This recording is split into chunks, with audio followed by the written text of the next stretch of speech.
given 20 minutes to speak before you, dako kay na kong problema pag sulting 20 minutes. Kung saan na ko mag-abot ng 20 minutes, kaya isa naman i-complete sa akong speech.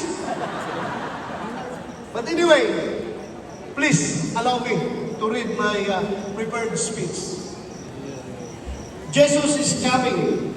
Get involved.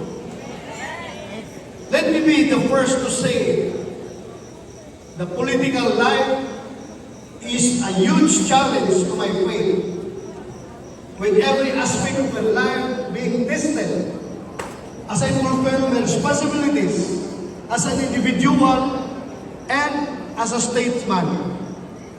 I can say that these days it would have been easier, so to speak, to let loose on my faith.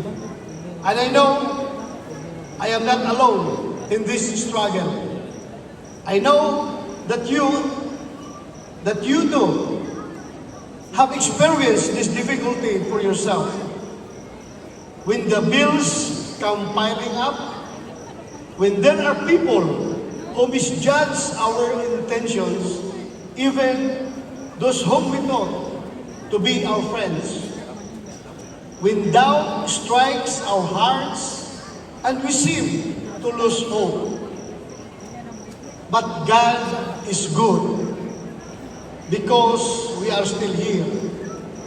As Jesus himself has said, when 2 or 3 are gathered in his name, he is there in their midst. Amen. But God is good.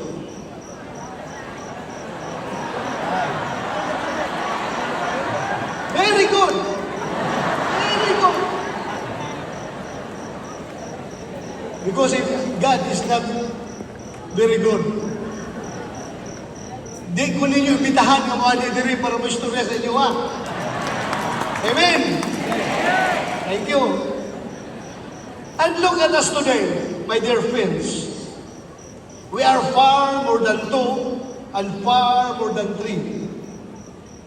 There are thousands of us who continue to believe, who continue to be faithful